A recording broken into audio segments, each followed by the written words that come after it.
If you're in touch with Devi, after that, energies turning negative for you doesn't happen. Such things will have no influence on a person who's truly meditative. The more mentally, emotionally distracted and unfocused you are, the more you are susceptible to these forces.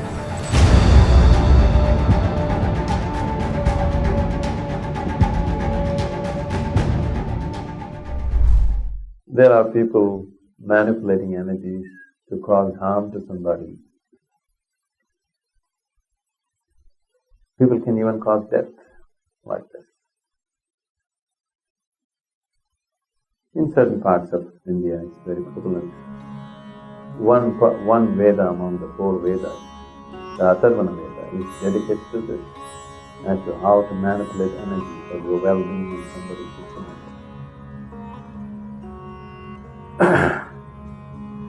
These energies or these kind of practices need not necessarily be directed at you. Right now, if somebody is doing something negative to me, if I am not receptive to it, you are sitting here, you may get it. It's very much possible. It's like somebody is shooting at each other on the street, you are just walking on the street and you may get shot. So, certain practices, if you bring in certain practices or certain utterances into day-to-day life, one can easily tide over these things.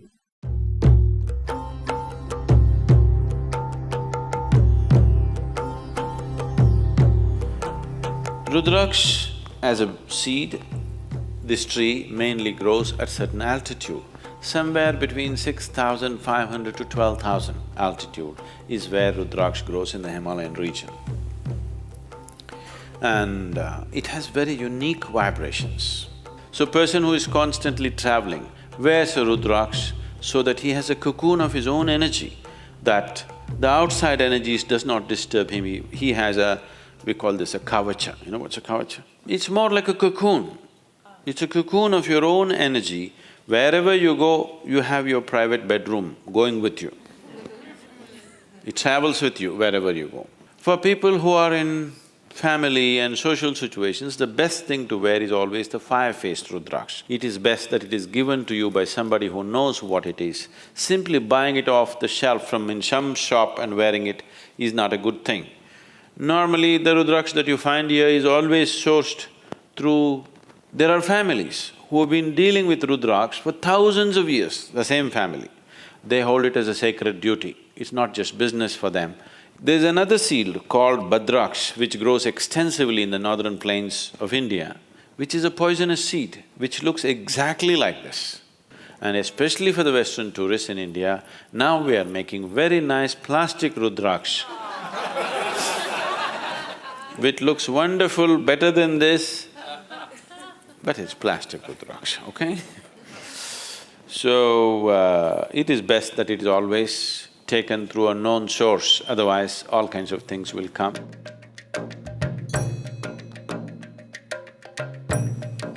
I see today, lot of these,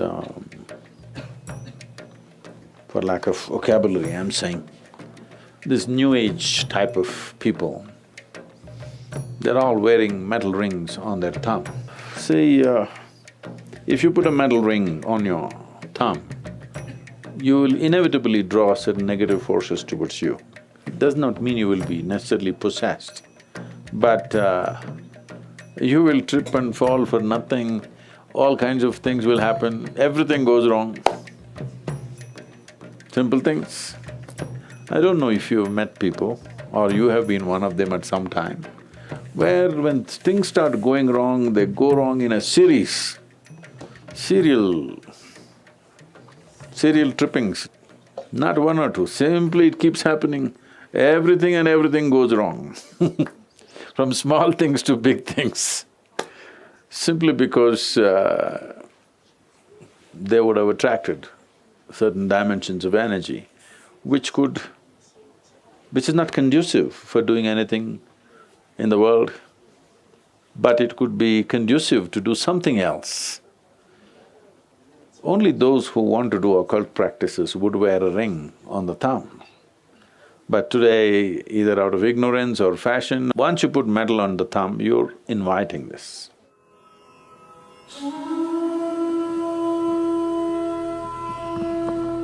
There are hundreds of people who think they are possessed and all this, and we just tell them, you come and sit in the sphere of Dhyana Linga, because there are occult dimensions to Dhyana Linga which just nullifies all this. They go out completely free because the occult dimensions are taken care of in the Dhyana Lingam area. One Paurnami or Amavasya, when things are more receptive for you, just one day, just sit there and go. If you're in touch with Devi, either in the form of yantra or in whichever way, the yantra is in your hands or it's in your heart, it's up to you. Once you are wrapped in the energy that we are referring to as Devi or Bhairavi, after that, energy is turning negative for you doesn't happen. So, if you just make sure you are eating the right kind of food, you're keeping your system well, the chances of you getting messed up because of some other energy or something should be completely out of your life. That Devi will take care.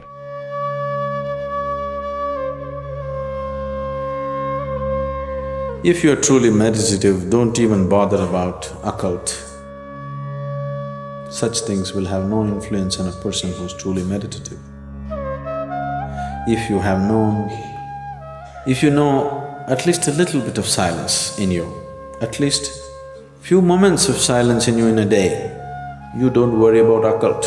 Such things cannot impact a person who knows the stillness of his inner being. Someone said, man is ill only because he doesn't know how to be still. It's perfectly correct. It's perfectly right. All the illnesses have happened because they don't know how to be still, especially those which affect your mind, especially those which happen because of other influences. These things are possible only because there is no stillness. So right now with the process of meditation, you are bringing that stillness into your life. If you're still, you will not be ill.